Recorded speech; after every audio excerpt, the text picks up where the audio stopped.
Good morning, Pete. Thanks for joining us. How long have you been performing as the Meatloaf tribute? I started in 2007, I think it was. I did a gig in Torremolinos.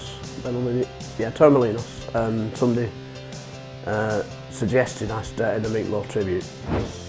I believe that you owe a lot to Meatloaf himself. Yeah, coincidentally, when he died, a guy who used to look after my diary a few years ago had a phone call, because his number was on the website, and a phone call asking me if I'd do an interview. It was BBC Look North, I think it was, or something, and I did an interview with them on a Zoom interview, and at the time I was chatting, I watched it back after, because we were all like seeing if I made a fool of myself. I looked old, I'll tell you that. But anyway, I looked at the film, and I had a gap in my teeth at the bottom here, which, because I'd lost the teeth over the years, I didn't think it mattered. I had a bridge supplied by the dentist, which wouldn't stay in, so I never bothered with it.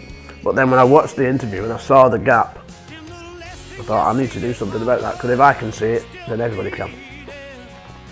And that's when I went to my dentist, and she said what she thought was cancer. So, had Meatloaf not died, I wouldn't have done that interview, I wouldn't have known, I wouldn't have even followed it up, and I'd probably be dead now.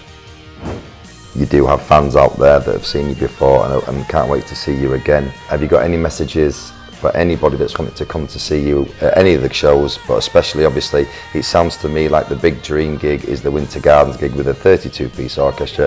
Who wouldn't want that dream? Just come along and enjoy the spectacle. For me, it'll be the biggest thing I've ever done, and the best thing I've ever done as well, I hope. And the band are spot on, they're really dedicated to getting the show right.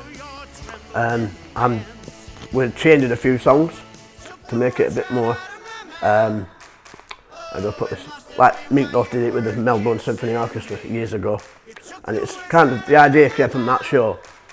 So we'll be opening it like Meatloaf opened that show in Melbourne, and then we'll change a few songs, but in the main, it's all Meatloaf's big hits.